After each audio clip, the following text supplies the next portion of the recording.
Welcome to Democracy in Color with Steve Phillips, a color-conscious podcast about politics. I'm your host, Steve Phillips. As we approach the end of the first year of one of the most dangerous, destructive, divisive, and hateful presidential administrations of the past 100 years, I'm reminded of the words of Frederick Douglass, who said, "Find out just what any people will quietly submit to, and you have found out the exact measure of injustice and wrong which will be imposed upon them. The limits of tyrants are prescribed by the endurance of those whom they oppress." And Douglas went on to say, famously, "If there is no struggle, there is no progress. Those who profess to favor freedom and yet deprecate agitation are those who want crops without plowing up the ground.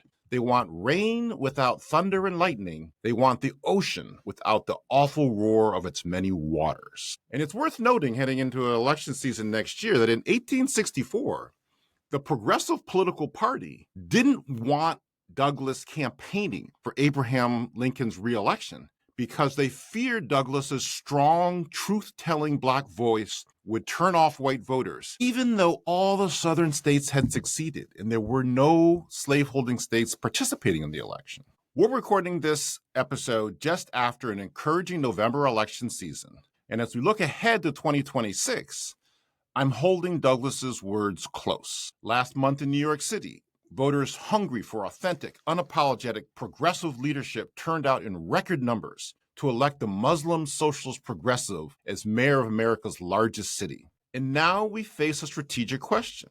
How do we conduct our politics in such a way that we take back power so that we can rebuild this nation? One school of thought says we should quiet down, step back, avoid forceful challenges. That's the anti-Douglas school. And I've been painfully aware this year of how few voices have had the courage and talent to use their platforms to fight back unapologetically and articulate a vision for a better country. We are recording this episode a few days before the filing deadline for the Texas contest for U.S. Senate next year, but the episode is airing after that deadline. And all signs are that by the time you hear this episode, something exciting will have happened in Texas, something that could propel progressives not just through next November's midterms, but all the way to a more progressive America, where states like Texas, Georgia, North Carolina, and others become cornerstones of a new progressive majority. As Jesse Jackson likes to say, the rejected stone shall be the cornerstone of the new order. Our guest today has distinguished herself as one of the clearest, strongest, and most courageous voices in the United States Congress at this critical and existential moment in this country's history. She has brought the thunder and lightning that Douglas talked about, and she offers a roadmap for building the multiracial majority that can reshape this nation. I'm very excited to have this conversation. And for this conversation, I'm joined as always by my co-host, Charlene Chang. Hi, Charlene. How are you? Have you ever seen a situation where people stand up to tyrants? And do you want to introduce our guest? Hi, Steve. I'm doing all right overall. It's December. I still can't believe it that we're winding down this particular year, and what a year it's been. 100%. And yeah, just listening to you talk, I know I've mentioned this before, I think, on the pod. But one of the sort of, a real moment in my life as a young person when I was in college was seeing the events of what was happening in China and the 90s to what was happening, what we now know as, the Tiananmen massacre and the Tiananmen incidents, the way that the students and the student leaders in particular then were standing up against, to speak out and call for democracy and speak out against their nation's leaders really, really struck something in me. And I trace that back to a moment where I then really said to myself, what I want to do is be part of that type of courage, and for me, then I was already a young aspiring journalist, and it just made me really say to myself that that's what I wanted to commit myself to doing in my using my skills, which was, my interest in skills, which was writing and affecting change through words. And I think what really stood out to me, and I think around the world, was remember that image of that young man in front of the tank. 100%. And how powerful that image was and how symbolic it is of what kind of difference one person can make, even in that moment, in that image, and how that really just told a story to the rest of the world in terms of what young people in China were doing at that moment. Yeah, I'll never So, yes, forget that. I am, like you, very excited to talk to our guest today. Our guest today is Representative Jasmine Crockett. Representative Crockett represents Texas's 30th congressional district and has been a bold voice for working class communities, civil rights, and progressive policy. Before joining Congress, she served in the Texas House of Representatives, where she championed criminal justice reform, economic equity, and access to quality education. Representative Crockett began her career as an attorney, advocating for social justice and civil rights. She's a graduate of Rhodes College and the University of Houston Law Center. Welcome, Representative Appreciate Crockett. you making the time, particularly at this moment here, as I know there's so much going on.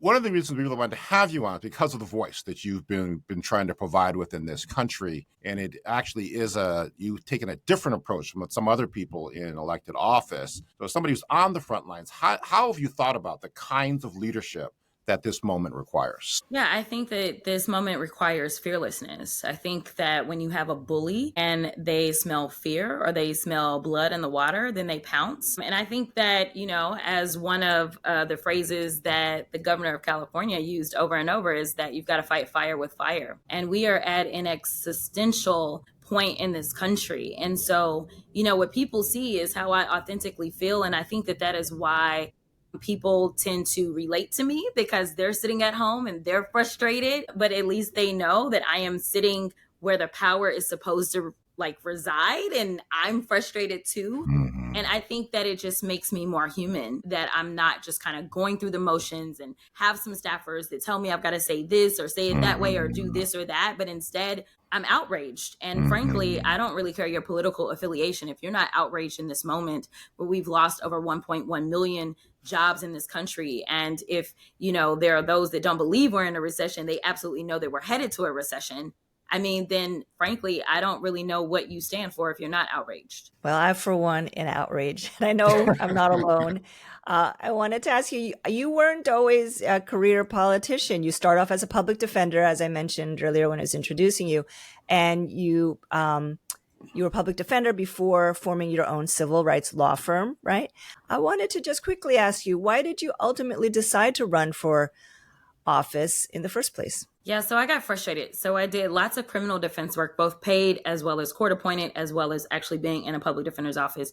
And then once you hang your own shingle, you do whatever walks through the doors. So I've done divorces, I've done corporate work, I've done, as you said, the civil rights work, and I've also done personal injury work. And it was my work in the courtroom for criminal justice that was just the most infuriating that I'd ever experienced. And so I tell this story, and I actually only recently addressed a portion of this story in committee the other day, where I talk about the fact that I represented a 17-year-old kid who was accused of stealing candy out of the concession stand at his high school. And unfortunately, in the state of Texas, at 17, you're considered an adult. We are only one of 5 states that decide you're an adult only for criminal justice purposes, nothing else. And so he was in the adult system. There was no certification that was necessary. And the crime that he was charged with was a felony of burglary of a building. No. And I was so frustrated because I was like, we should have a smart prosecutor that would not decide that stealing candy at 17 out of the concession stand somehow should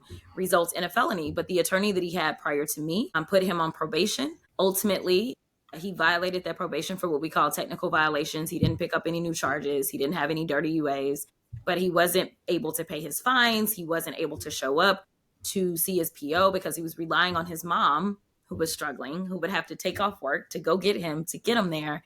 And the judge ended up giving him a maximum sentence. And I remembered being so pissed off that I wasn't his attorney the first time, because I would have taken it to a jury trial. I would have made the prosecutor very scared to inform a jury that this is how our law works, right? And so finally I was just like, you know what? I want to change the laws. I just want to change the laws.